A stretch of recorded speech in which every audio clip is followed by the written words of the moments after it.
प्रदेश coordination समिति की बैठक होनी है। कांग्रेस प्रदेश प्रभारी पहुंच चुके हैं, सुखजिंदर सिंह रंधावा, और इसके अलावा तमाम दिग्गज आप तस्वीरों में देख पा रहे हैं। पीसीसी चीफ गोविंद सिंह डोटासरा को, अशोक गहलोत को, सचिन पायलट भी इस बैठक का हिस्सा होंगे, लेकिन उससे पहले भी मंत्रणा चली। लेकिन अब रिएक्शन सामने आने लगे। आपको बता दें कि चाहे हम पिछले विधानसभा चुनावों की बात करें, लोकसभा चुनावों की बात करें, कांग्रेस ने समर्थन लेकर या अन्य पार्टियों के साथ मिलकर चुनाव लड़ा था, लेकिन इस बार ये 7 सीटें बेहद अहम है। रिएक्शन आपने सुने बाकी पार्टी के नेताओं के। अब उनका कितना सहयोग है या कांग्रेस उनके साथ जुड़ाव करके किस तरीके से उम्मीदवार घोषित करती है, ये देखने वाली बात होगी। लेकिन बेहद दिलचस्प होगा इस बार, क्योंकि चुनौती दोनों ही पार्टियों पर, चाहे हम सत्ता की बात करें या विपक्ष की बात करें। बीजेपी की हम इसलिए बात करें क्योंकि उसने पत्ते पहले खोल दिए हैं, 6 सीटों पर अपने उम्मीदवार घोषित कर दिए, लेकिन कांग्रेस ने अभी तक एक भी सीट, यानी कि कुल 7 सीटों पर उपचुनाव, वहां पर एक भी सीट पर उम्मीदवार घोषित नहीं किया। लगातार मंत्रणा रणनीति बनाई जा रही है, तो वहीं बीजेपी भी अपनी न्यू स्ट्रैटेजी पर काम करके 6 उम्मीदवार घोषित कर चुकी है। देखना दिलचस्प होगा कि इस बैठक के बाद क्या निर्णय लिया जाता है। उपचुनाव दोनों ही पार्टियों के लिए या फिर अन्य पार्टियां जो कि साथ देती नजर आ रही हैं, अब उनको किस तरीके से साथ लेकर चला जाएगा ताकि नाराजगी भी ना हो, आने वाले समय में साथ भी रहे, भविष्य में कैसे ये दोस्ताना कायम रहे, ये बेहद दिलचस्प हो जाता है। सियासत में कोई रूठे भी ना और मनाया भी जाए, और जो उम्मीदवार घोषित हो उस पर किसी को एतराज भी ना हो, क्योंकि उम्मीदवार घोषित, ये चाहे वो लोकसभा की बात करें, विधानसभा की बात करें, उस पर कई बार नाराजगी हुई है और उसकी वजह से कई बार वो सीट हारी भी गई है। इस बार क्या कुछ होगा जानने की हम कोशिश करेंगे, और हमारे एसोसिएट एडिटर नरेश शर्मा लगातार हमारे साथ जुड़े हुए हैं। सीधा रुख उन्हीं का। नरेश जी, क्या अपडेट है अभी, जरा बताइएगा।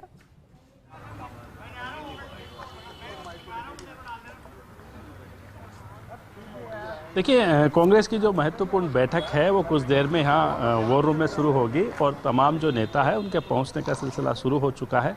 अशोक गहलोत यहाँ पे पहुँचे हैं, और ख़ास बात यह है कि मध्य प्रदेश के पूर्व सीएम दिग्विजय सिंह वो भी उनके साथ आए हैं। आज इससे पहले इन दोनों की जो है वो अशोक गहलोत के आवास पर भी मुलाकात हुई थी, और इसके अलावा जो सांसद उमेद राम है वो यहाँ पहुँचे हैं। और इसके अलावा जिन जिन कांग्रेस के नेताओं को इन 7 विधानसभा चुनाव में जिम्मेदारी दी गई थी, वो नेता भी यहाँ पे पहुँचे हैं। अभी जो सुखजिंदर रंधावा है वो यहाँ पे आ रहे हैं, वो तस्वीर भी दिखाते हैं आपको।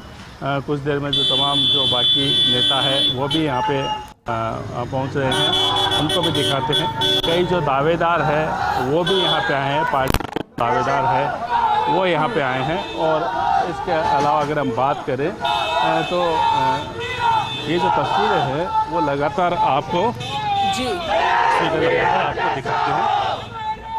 यहाँ पे जो कांग्रेस के जो तमाम नेता यहाँ पे पहुँचे हैं वो आप देख सकते हैं कि सुखजिंदर रंधावा है वो यहाँ पे पहुँचे हैं, वो यहाँ पे आए हैं इस मीटिंग में हिस्सा लेने के लिए, वो यहाँ पे मीटिंग में हिस्सा लेने के लिए आए हैं।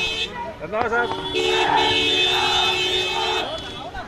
महत्वपूर्ण मीटिंग है, कहते हो जाएगा उम्मीदवार, क्या रणनीति रहेगी? बिल्कुल, आज मीटिंग करेंगे और मीटिंग के बाद आपको मिलकर ही जाऊंगा।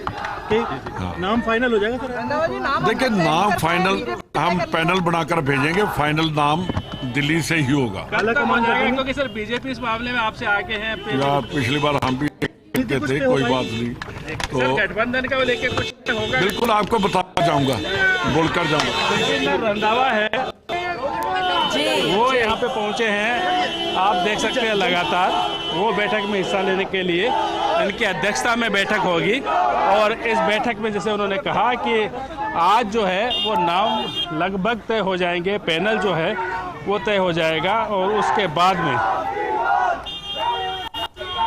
बिल्कुल नरेश जी, आपने उनसे बातचीत की और उन्होंने साफ कह दिया कि बिल्कुल मंथन होगा, पैनल तैयार कर लिया जाएगा और दिल्ली से नाम फाइनल होंगे।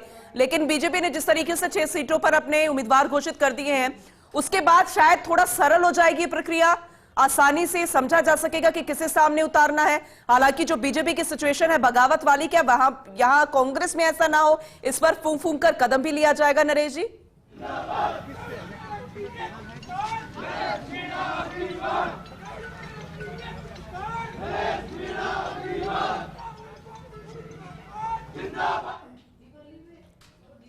एसोसिएट एडिटर लगातार हमारे साथ बने हुए हैं, आगे भी उनका रुख करेंगे। वो तस्वीरें दिखा रहे हैं, तस्वीरों के जरिए समझने की कोशिश कीजिए, क्योंकि इंतजार था प्रदेश प्रभारी का, सुखजिंदर सिंह रंधावा का, और वो इंतजार इसलिए खत्म हुआ क्योंकि अब बहुत जल्द बैठक शुरू हो जाएगी। तमाम दिग्गज पहले से ही पहुंच चुके हैं, और मीडिया से हो सकता है कि रूबरू भी हो, कुछ निर्देशित यहां पर किया जा रहा है। कोशिश करेंगे जानने की क्या कहने की कोशिश यहां पर की जा रही है।